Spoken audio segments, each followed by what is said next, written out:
ఓం నమ శివ శ్రీమాత్రే నమ. మిత్రులందరికీ నమస్కారం అండి.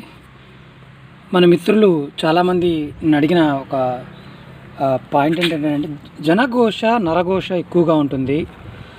అది ఎలా తెలుసుకోవాలండి? ఏ మొక్కలు పెట్టుకుంటే జనఘోష నరఘోష అనేది తగలకుండా ఉంటుంది అని మిత్రులు చాలామంది అడిగారు. ఈరోజు నేను ఈ సబ్జెక్ట్ చెప్పడానికి కారణం ఏంటంటే, రెండు మొక్కలు ప్రజెంట్ నా దగ్గర. ఇది మీరు చూస్తున్న మొక్క ఏంటంటే కలబంద, అలాగే తులసి. ఇందులో కృష్ణ తులసి ఉండొచ్చు, అలాగే లక్ష్మీ తులసి అంటాం కదండి, ఏదైనా ఉండొచ్చు. ఇవాళ మన పాయింట్ ఏంటంటే,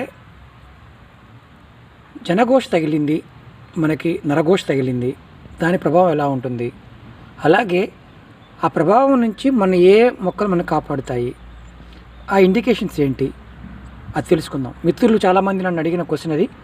నేను సింపుల్గా ఉండి, డబ్బులు ఖర్చు కాకుండా ఉండి, ఇబ్బంది లేకుండా ఒక కాన్సెప్ట్ పాయింట్ ఆఫ్ వ్యూలో వెళ్ళడానికి ప్రయత్నం చేస్తున్నాను.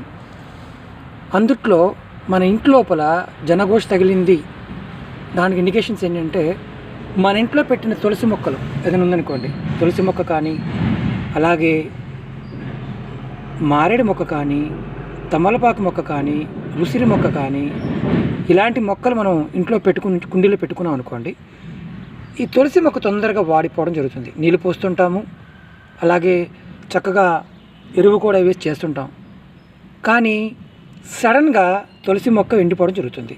అంటే మనకి ఖచ్చితంగా మన మీద ఈ ఘోష జన ఏడుపు అంటాం కదండి, జనఘోష అలాగే నరఘోష తగిలిందని అర్థం.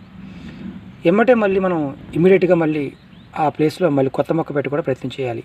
అలాగే తమలపాకు మొక్క పెట్టుకున్నా తెలిసిపోతుంది, అవి ఎండిపోయినా వడిలిపోయినా ఆ ప్రభావం అనేది నేచర్ నుంచి వచ్చే ఎనర్జీని కాస్త వరకు మన ఇంటి మీద ఉన్న చూపుని కానీ ఈ మొక్కలు తీసుకుంటాయని శాస్త్రం చెప్తుంది. అలాగే ఈ మొక్కలన్నీ కుండీలో పెట్టుకొని ఉంటే మనకి ఈ ఘోష పాయింట్ ఆఫ్ వ్యూలో రక్షణ కలుగుతుంది అనేది మనం తెలుసుకున్నాం. ఏ మొక్కలు? కలబంద, తులసి, ఉసిరి, మారేడు, తమలపాకు. సరే, ఈ మొక్కలు మనకు అందుబాటులో లేవు, మరి పరిస్థితి ఏంటి? అసలు నరఘోష మనకి జనఘోష ఎలా తగులుతుంది? అసలు తగలగల కారణం ఏంటి? మనం తెలియకుండానే ఒక్కొక్కసారి మన మిత్రుల దగ్గర కానీ, మన చుట్టుపక్కల వాళ్ళ దగ్గర గొప్పగా కొన్ని విషయాలు మాట్లాడుతూ ఉంటాం. మాకు అది వచ్చిందండి, మేము ఇలా చేసామండి, అలా చేసామండి. వాళ్ళు ఓకే అంటారు, వాళ్ళు మనసులో బాధపడుతూ ఉండొచ్చు.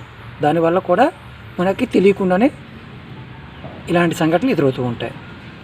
మరి ఎలా బయటపడటం ఎలా? మీరు బయటికి వెళ్ళొచ్చారు, ఇంటి లోపలికి వస్తున్నారు, చెప్పులు ఇంటి గుమ్మం ముందు విడవకుండా ఉండాలి, పక్కన విడవాలి. కాలు కడుక్కునే అవకాశం ఉంటే కాలు కడుక్కొని రావాలి. అలా కూడా అవకాశం లేదు, అపార్ట్మెంట్లో ఉంటున్నామండి. ఎలా మీ షూస్ కానీ చెప్పులు కానీ విడిచిన తర్వాత స్ట్రేట్గా వెళ్ళి బాత్రూమ్కి వెళ్ళి కాలు కడుక్కొని అప్పుడు మీ ఇంట్లోకి వచ్చిన తర్వాత మీ ఇష్టదైవాన్ని నమస్కారం చేసుకోండి. కొంతవరకు ఆ ఎనర్జీ లెవెల్స్ తగ్గుతాయి, ఘోష లెవెల్స్ తగ్గుతాయి. ఇది ఒక మార్గం. ఇంకా మిగతా మార్గాలు ఏమైనా ఉన్నాయండి. ఎలాగంటే, మనం తెలుసో తెలియకో మిగతా వాళ్ళ గురించి మాట్లాడుతూ ఉంటాం, వాళ్ళది వీళ్ళదని. అలాంటి విషయాలు మానేయండి. ఎందుకంటే ఎదుటి వాళ్ళ గురించి మాట్లాడటం వల్ల మనకి తెలియకుండానే మనం నెగిటివ్ ఎనర్జీని మనం ఫామ్ చేసుకుంటూ ఉంటాం. దానివల్ల కూడా మనకి ఘోష తగులుతుంది. మీరు అడగచ్చు, మనం వాళ్ళ మీద అంటే మనకి ఎలా తగులుతుందని. మనలో ఉన్న ఎనర్జీ నెగిటివ్గా ఉన్నప్పుడు ఆ ఎనర్జీ ప్రభావం కూడా మన మీదే ఉంటుంది. ఇది మాట్లాడటం అంటే ఎదుటి వాళ్ళ గురించి మాట్లాడటం తగ్గించడం వల్ల కొంతవరకు తగ్గడానికి అవకాశం ఉంటుంది. ఈ 5 మొక్కలు పెట్టుకోవడానికి ప్రయత్నం చేయండి. ఈ నరఘోష నుంచి కాస్త రక్షణ పొందొచ్చు.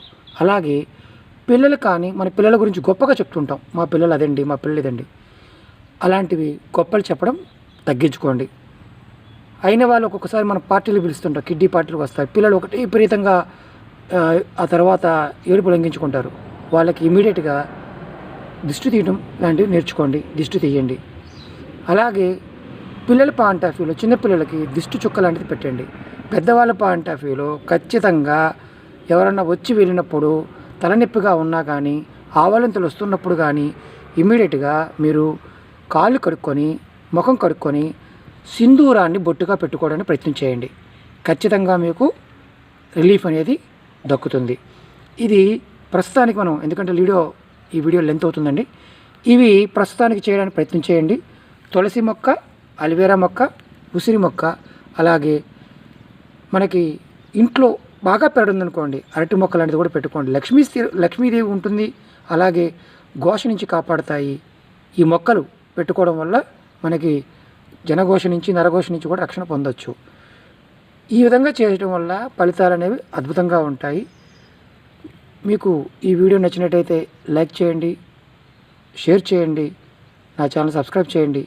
మరిన్ని మంచి మంచి వీడియోలు మీకోసం ముందు రోజులు చేయడం ప్రయత్నం చేస్తాను. గంట సింబల్ని యాక్టివేట్ చేసుకోండి. ఓం నమః శివాయ. శ్రీమాత్రే నమః.